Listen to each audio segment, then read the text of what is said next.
My daughter started calling me big fella. And I was like, no.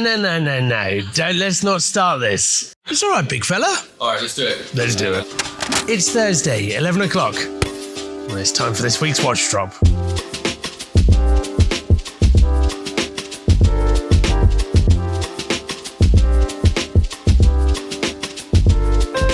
I'm going to be completely honest with you. I don't plan these themes at all in advance of these filmings. And this week, I'm feeling a blue vibe from the table. So that's the theme. Blue watches. There are going to be some exceptions to that because it falls down in a couple of areas. But I'll see if I can tie it together. Let's just jump in. There's some great watches this week. Surprisingly, not because it's necessarily a bad brand, but because in a world of Pateks and Cartier and Rolex and all of these wonderful, wonderful watches, the best watch on the table here is from Zenith. I honestly mean that. This is a watch that we saw last year at Watches and Wonders, and I've been waiting for the day that we get one in the used market. I don't even know if this is used, but in the pre-owned market so that I can have a proper look at it. It's a chronometer watch. It has a Kaliber 135 in the back, which I'm not familiar with, but it's beautiful and it's perfectly executed. For me though, this watch is all about the dial. It's in a platinum case, which gives it that heft, but it's a sector dial with a Lapis central section, a sub-seconds with a blue mother of pearl, and then a blue guilloche on the outside. It is beautiful, objectively beautiful. The level of finishing is right up there with the Holy Trinity watches. I really genuinely just think that this is a surprisingly brilliant watch from Zenith. And that's a company that's lent really into their sports watches in the last 4 or 5 years. They've outdone themselves in that realm, and now it seems like the focus is turning back onto dress watches, and I am here for it. This is the best watch of the week. Next up, from Lange. This is one of the rarest Langes that we've ever come across at Subdial, and yet we've actually sold it about 2, 3, maybe 4 times over the years. That doesn't make it any less special. This is a very early 1815 up-down. It's in the original format of 36 millimeters.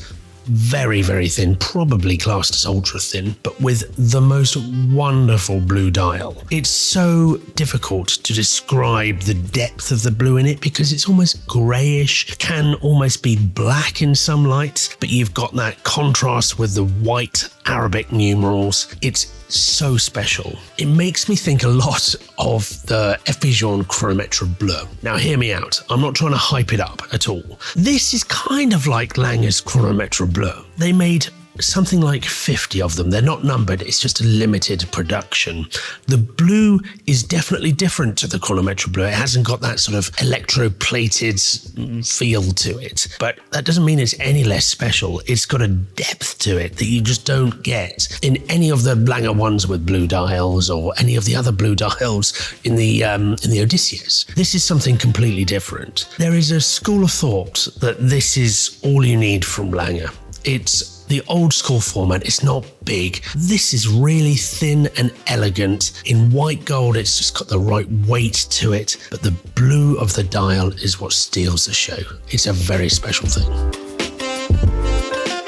I'm going to talk about another Parmigiani Floria. Now, what I like about this is not just the dial. The dial is absolutely up there with the very best dials from Parmigiani Floria, and those guys know how to do dials. But this is a mid-size take on the Tonda. In the mid-size watches, you lose the micro rotor that they put in to make it really, really thin. You've got a full-size skeletonized rose gold rotor in the back, but it's still exceptionally thin. I know it's a tall watch, and seconds are quite useful for timing things, sports, but I very rarely set my seconds hand to the right time, and so why do I really need it there? I want to see something that is exceptionally well thought out in its simplest form, and 2 hands is all I need for that. I think it's great. This time of year when the sun's starting to come out, I think this watch pops and it just looks exceptional.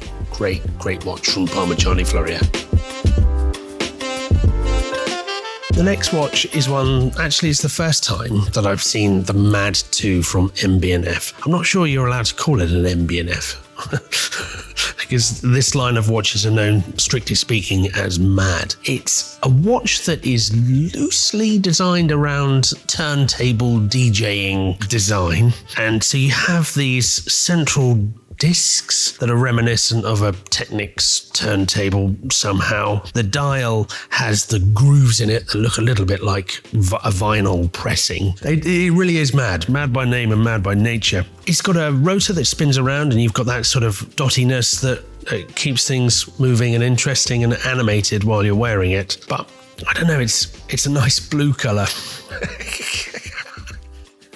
And I quite like that today. I'm in a blue mood. It goes with a denim jacket and my Mr. Porter cashmere jumper. That is very cool. The next watch is from Shellman & Co. And the elephant in the room is that it's not blue. But they did a blue version of it. This is the rarer brown dial version. Very, very tenuous link there, Tim. For those of you who don't know what this watch is about, Shellman & Co. are a brand that have created some crazy complications. They're not a very well-known brand, but they wanted to create a daily wearer, accessible value, world time complication with a cloisonné enamel dial and a minute repeater. In order to do all of that, they reached out and collaborated with Citizen. I keep telling everyone how good Citizen is. It's so overlooked as a brand. I really, really think they should be celebrated more than they are. Now, another small elephant in the room is that this is not your average Patek Philippe chiming minute repeater. It's a quartz watch, so it has a very, very cool and retro buzzing. Let's just play it.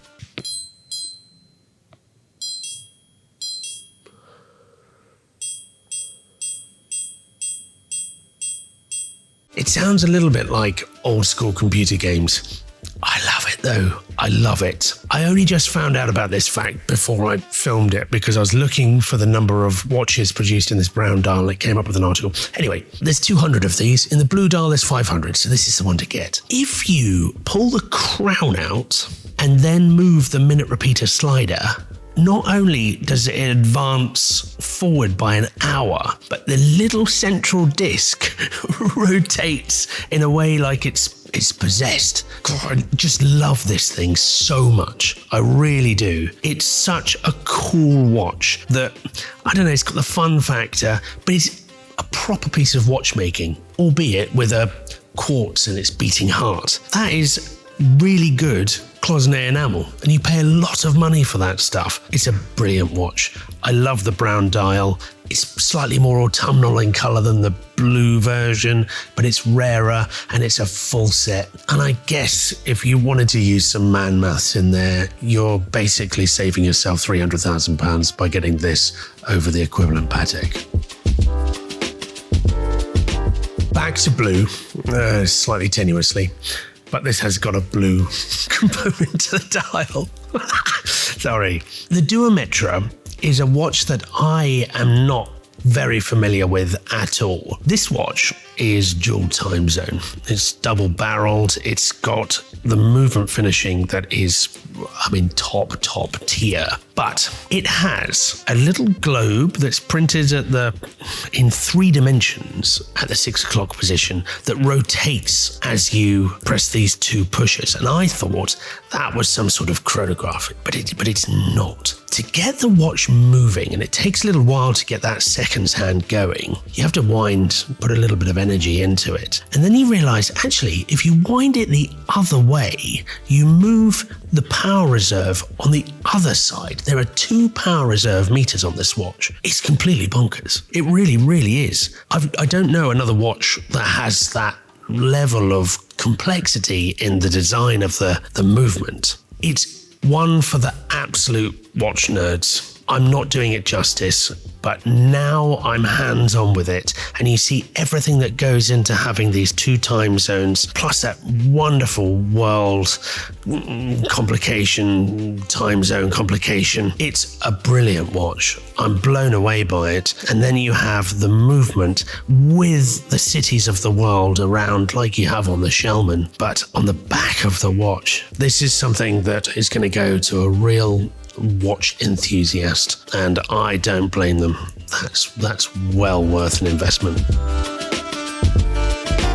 The last watch I'm going to cover off isn't blue. It's not blue adjacent. It's just straight up steel and black, so I apologize. But this is an Octo with a jump hour and 2 retrograde hands. One is a retrograde minutes and the other is a retrograde date. And do you know, for me, it's a watch that reminds me that Bulgari invests so much time and money in their top tier Octo Finissimo, ultra thin tourbillons, perpetual calendars. You know, that level of investment does eventually trickle down to the more affordable and accessible watches like the Octo, the Solar Tempo. And this is just a really sort of sporty take. It looks like a speedometer or a revometer on a car.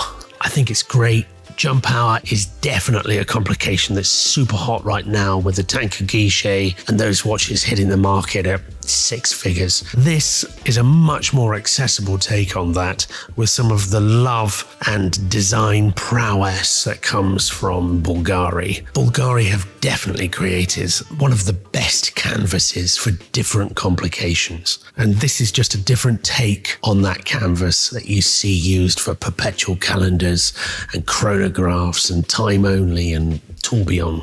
It's a really impressive watch.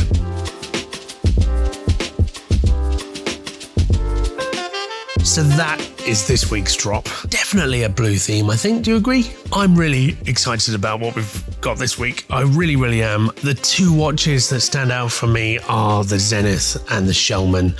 I want both of them, probably in equal measure. But do hit the website and check them out, because we've got the usual display of crazy, crazy watches. Another 100 watches going live. It's the week before Watches and Wonders. There's a lot of anticipation building for what's going to happen next week. So I've got to go and get ready for that. And I'll see you this time next week.